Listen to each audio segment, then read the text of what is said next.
코람데오라는 제목으로 말씀 전할 때에 많은 은혜 받으시기 바랍니다.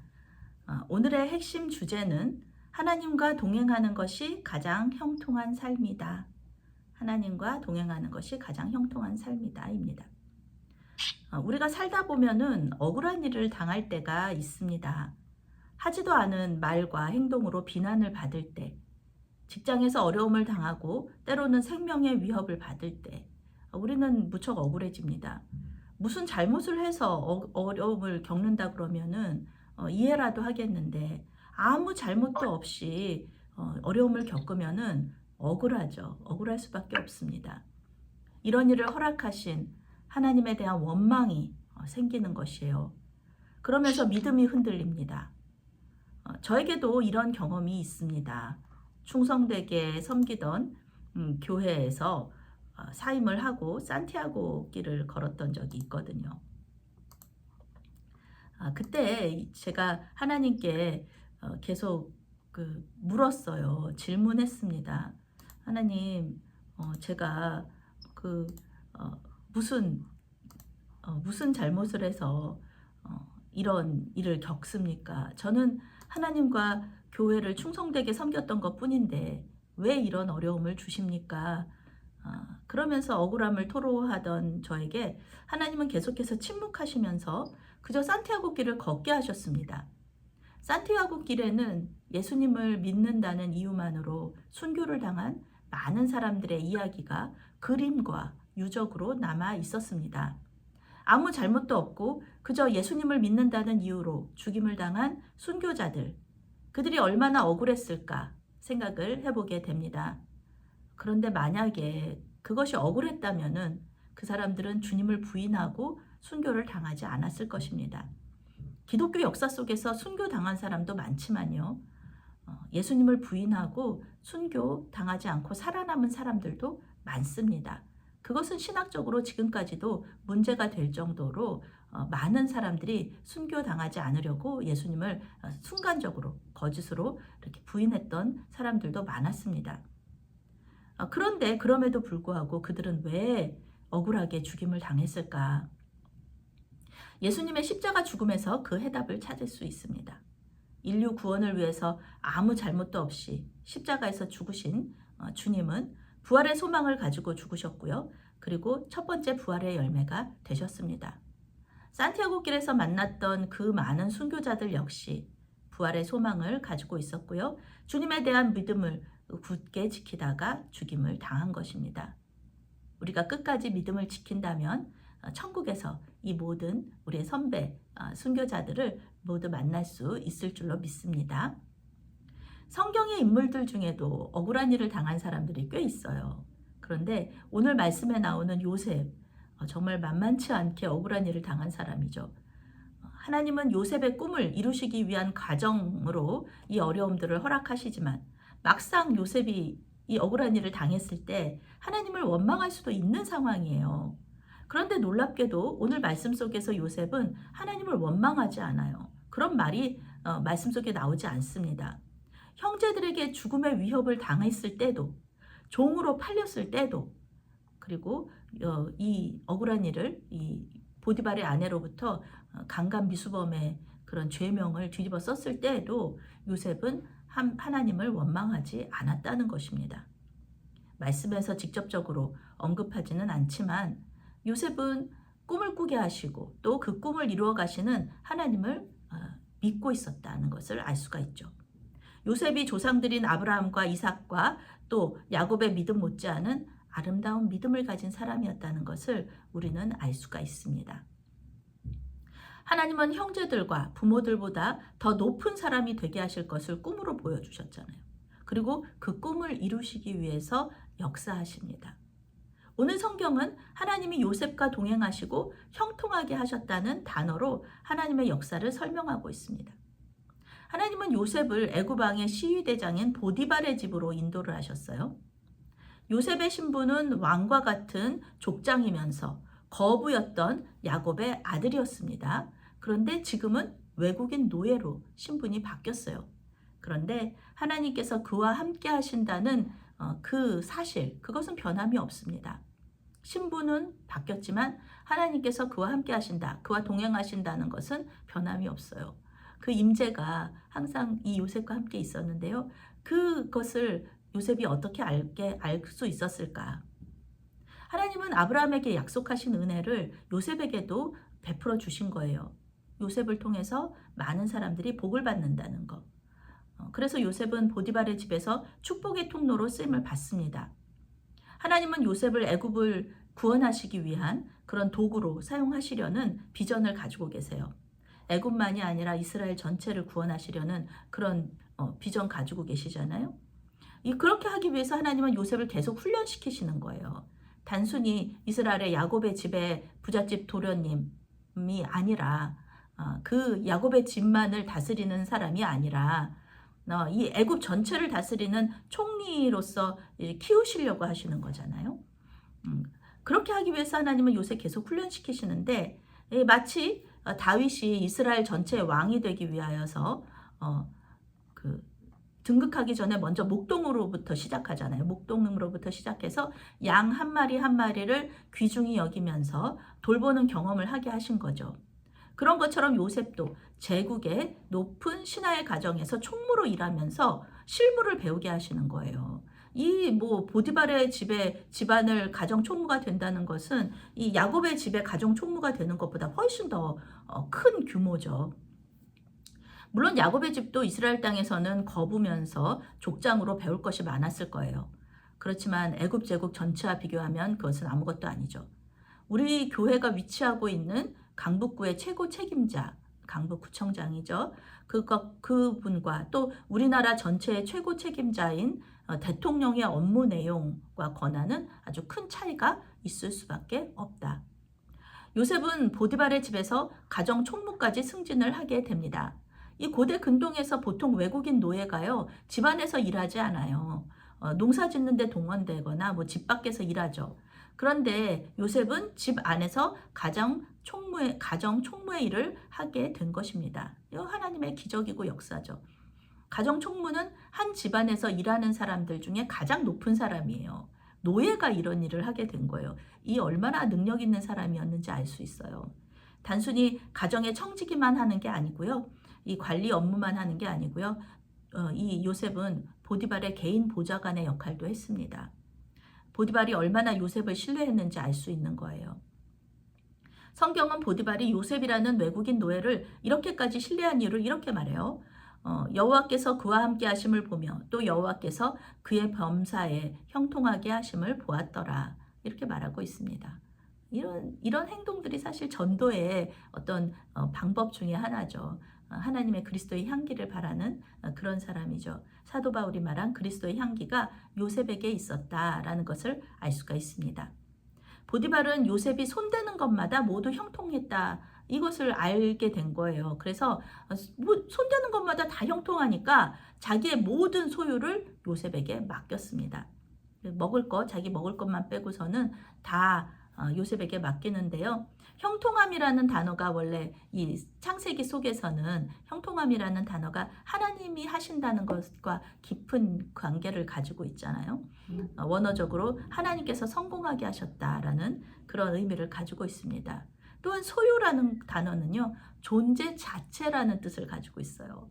그러니까 이 보디발이 자기의 존재 자체를 다 요셉의 손에 맡겼다라는 거죠. 그 정도로 요셉을 믿고 신뢰했다는 거예요.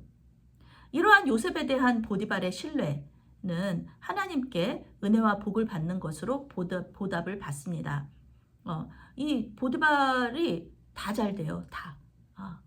요셉이 손대는 것마다 다 잘 되게 하나님께서 하시니까 보디발한테는 엄청 잘 되는 거죠. 만약에 재산에 손을 댔다 그러면 재산도 늘어났을 거고요. 이 관리하는 그 나란 일에 손을 댔다 그러면은 보디발이 굉장히 이렇게 나란 일도 잘하는 사람이 되는, 능력을 인정받는 그런 사람이 되었다는 것이죠. 요셉 한 사람 때문에 그렇게 됐다는 거예요. 그래서 우리가 하나님의 종을 환대하고 잘 대접한 사람들이 복을 받는 것을 우리가 볼 수가 있습니다. 이것은 매우 당연한 결과예요. 성경적이죠. 하나님께서 성경을 통해서 계속해서 말씀하는 것들 중에 하나가 바로 하나님의 종들을 잘 섬기면 복을 받는다는 겁니다.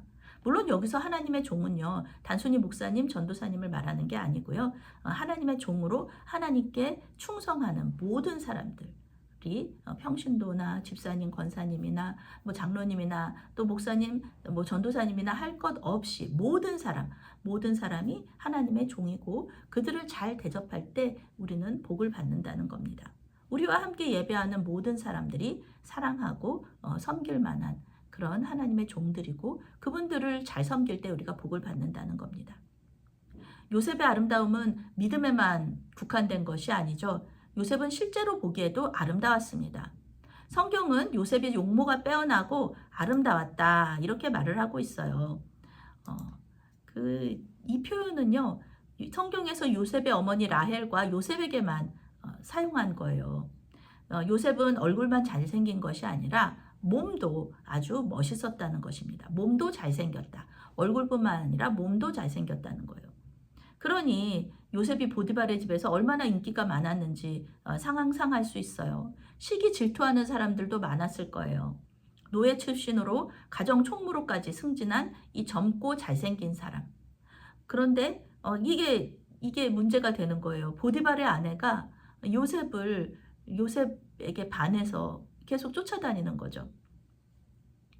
이슬람교의 경전인 꾸란에 이와 관련된 내용이 나와 있어요. 이야기처럼 되어 있는 거죠. 꾸란 속에서 보디발의 아내는 요셉의 어머니뻘 되는 여인이에요. 나이가 많습니다.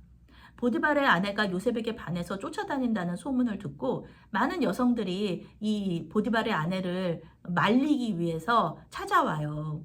그러다가 요셉을 보고서 보디발의 아내를 이해하게 되었다는 이야기입니다. 칼로 과일을 깎으면서 요셉을 보다가 너무 그 얼굴이 너무 잘생겨서 손을 다치는 것도 모르고 과일을 깎았다는 그 정도로 요셉이 보기에 아름다운 사람이었다는 것을 이 꾸란에서도 얘기하고 있는 거죠. 당시의 노예는 굉장히 성적으로 문란했습니다. 그럴 수밖에 없어요. 왜냐하면 노예에게는 자기 몸을 주관할 수 있는 힘이 없잖아요. 그러니까 그런 자유가 없잖아요. 그렇기 때문에 몸 자체도 주인의 것이에요. 주인이 몸을 달라 그러면 당연히 줘야 되는 것이 노예의 그런 삶이죠. 노예가 얼마나 슬픈 일입니까? 그런데 이 주인의 아내가 주인과 같은 권한을 가지고 있는데 그 주인의 아내의 명령을 거절한다는 거, 그거는 종으로서 쉽지 않죠. 요셉이 하나님과 보디발의 신뢰를 굉장히 소중하게 여겼다는 것을 우리가 여기서 알 수가 있습니다. 보디발의 아내는 단순히 요셉에게 반해서 쫓아다닌 정도가 아니에요. 동침을 하자고 계속해서 청합니다. 아무리 요셉이 거절해도 듣지 않아요. 요셉은 보디발의 아내를 존중하면서 논리로 설득하려고 했어요. 그렇지만 통하지 않아요. 요셉이 보디발의 아내를 거절한 이유는 오늘 설교의 제목인 코람데오 때문이었습니다. 코람데오는 라틴어로 하나님 앞에서라는 뜻입니다. 요셉은 첫 번째로 주인인 보디발의 신뢰를 저버릴 수 없습니다 라고 얘기해요. 두 번째로는 하나님 앞에서 죄를 지을 수 없습니다 얘기해요. 그러니까 보디발과 하나님 앞에서 나는 죄를 지을 수 없습니다. 요셉은 보디발의 아내와 동침하는 것을 큰 악이라고 말합니다. 유부녀와 동침하는 것은요, 하나님 앞에서 큰 악입니다. 레위기 20장 10절, 신명기 22장 22절에서는요, 간음한 남녀는 모두 반드시 죽이라고 말씀하셨어요. 이 유부녀랑 같이 자는 그런 동침하는 그 유부녀도 죽이고 그리고 이 동침한 남자도 죽여야 되는 거예요. 하나님은 부부 사이의 신뢰와 순결을 굉장히 중요하게 생각하십니다. 여호와 신앙을 가지고 있던 요셉이 보디발의 아내의 동침 요구를 거절한 거, 이거 너무 당연한 일이에요. 그렇지만 어려운 일이었다. 한번 그 요구를 들어주면 주인의 아내의 정부로서 평안한 삶을 살 수 있었을지도 몰라요. 어느 기간 동안에는. 그런데 그것은 요셉을 통해서 이스라엘과 애굽을 구원하시겠다는 하나님의 계획이 방해를 받게 되는 것이잖아요. 요셉이 유혹에 넘어갔다고 해도 하나님은 요셉과 함께 하시면서 회개하고 다시 하나님께로 돌아올 수 있는 기회를 주셨을 거예요. 근데 다윗도 그랬잖아요. 다윗도 성적인 범죄 저질렀지만 하나님께서 다시 회개했을 때 받아주셨잖아요. 물론 죄의 결과는 남아 있었지만 그것은 감당을 했지만 이 요셉도 마찬가지였을 거예요. 그런데 요셉은 유혹에 넘어가지 않았습니다. 그리고 하나님은 다음 단계로 요셉을 인도하세요. 이제 애굽의 총리가 되기까지의 다음 단계. 이것이 진정한 형통함이죠. 그 다음 훈련 단계로 넘어가는 거예요. 이게 형통함이에요. 그런데 이러한 형통함이 사람에게는 고난과 어려움으로 비칠 수도 있다. 왜냐하면은 요셉의 다음 훈련지가 감옥이었기 때문에 그렇습니다. 요셉이 일을 하기 위해서 보디발의 집에 들어갔을 때 마침 집안에는 보디발의 아내만 있었어요. 보디발의 아내는 다시 동침하자고 말하면서 요셉의 옷을 붙잡았어요. 그리고 요셉은 보디발의 아내에게 손을 댈 수가 없잖아요. 주인의 아내에게 이렇게 밀치거나 그럴 수가 없으니까 그냥 옷을 버려두고 도망갔어요. 도망갔다는 말은 원어적으로 전쟁에서 패배해서 살기 위해서 도망친다. 근데 간절하게 도망치는 거예요. 절박한 마음으로 도망치는 거예요. 그런 뜻이 이 안에 들어있어요. 그런 뜻으로 사용이 됐어요. 그러니 얼마나 절박한 마음으로 이 도망쳤는지 알 수가 있는 거죠. 그 죄로부터 도망을 칠 때는 그렇게 도망쳐야 되는 겁니다. 요셉 이야기에서 옷은 신분을 상징해요.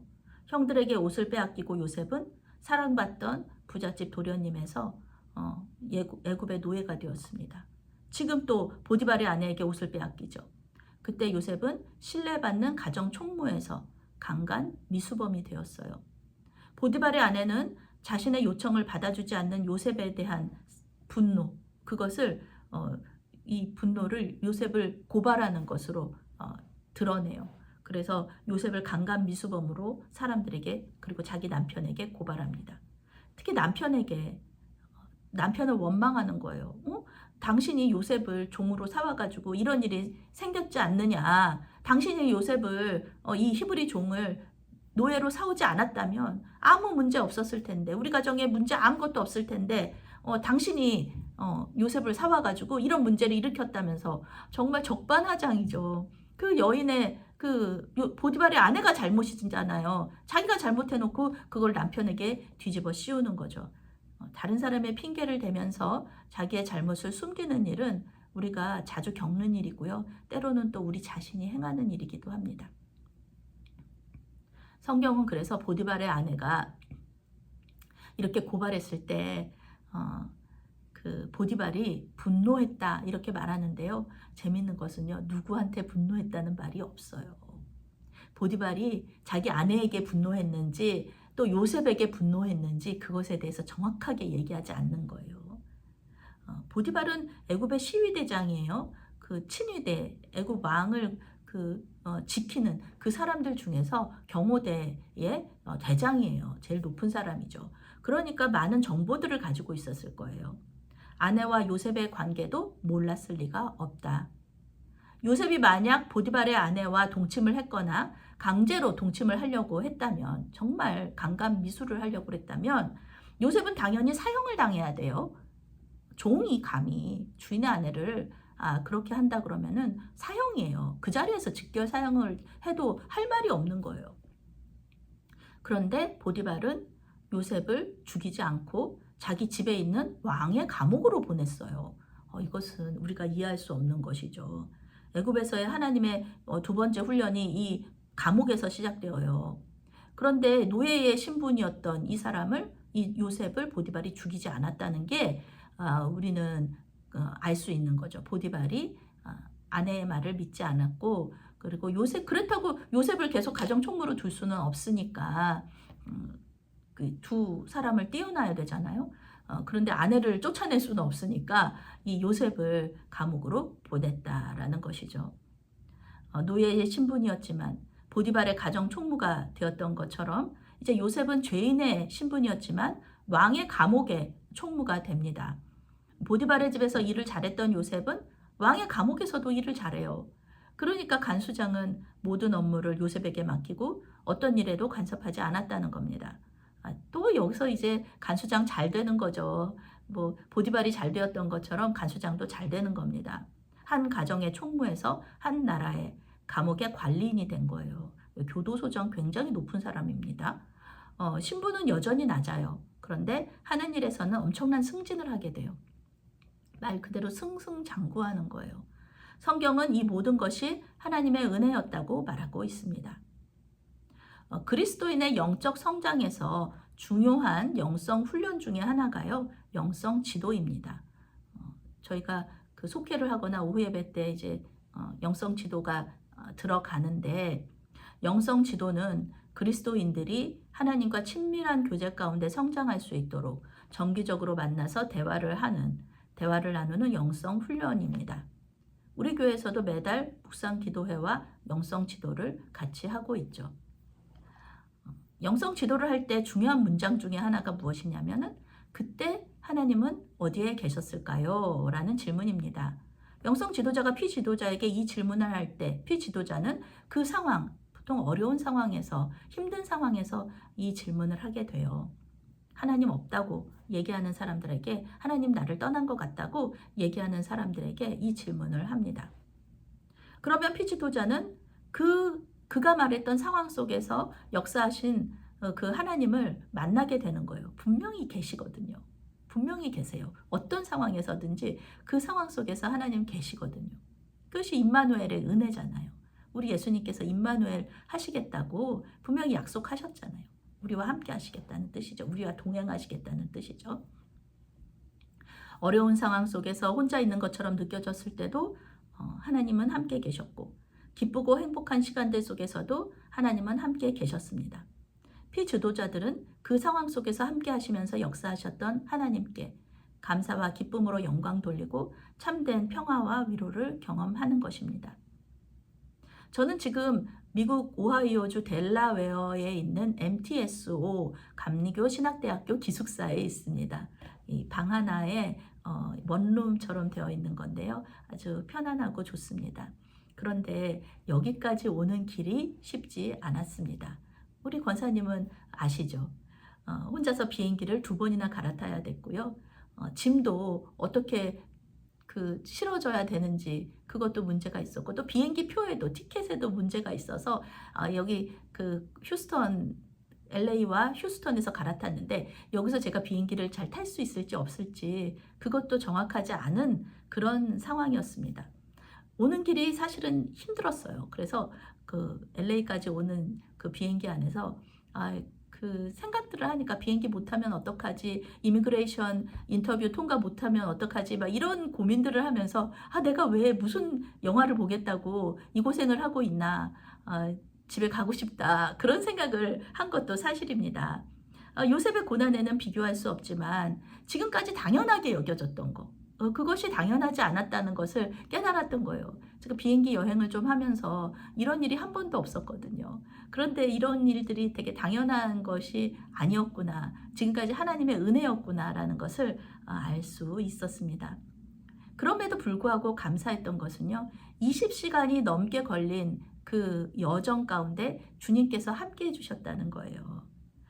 평안을 허락하여 주셨고요. 비행기 못 탈까봐 걱정했는데 한 번도 비행기 못 타지 않았고, 짐도 잘 도착을 했고요. 숙소에 여기 공항에 도착한 게 11시가 넘어서 도착했는데 아주 평안하게 숙소까지 셔틀버스를 타고 가서 여기 함께 오셨던 목사님들과 만날 수 있었습니다. 이 사실을 우리가 믿는다면은, 하나님께서 우리와 함께 하시고 동행해 주신다는 것을 믿는다면은 우리는 어떠한 상황 속에서도 흔들리지 않고 평안함을 얻을 수 있는 것입니다. 주님께서 지금도 우리와 함께 계심을 믿으시기 바랍니다. 우리가 현재 겪는 어려움은 우리의 믿음을 연단하시기 위한 하나님의 훈련 코스다.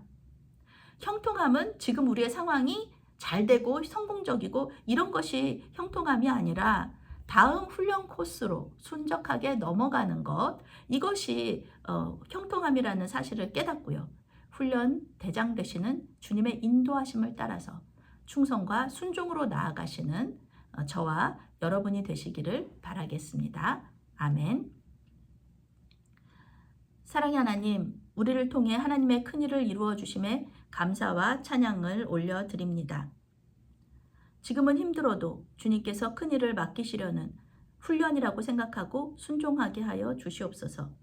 언제나 동행하시며 지켜보고 계시는 주님께 감사와 영광과 찬양을 올려드리오며 예수님의 이름으로 기도합니다. 아멘.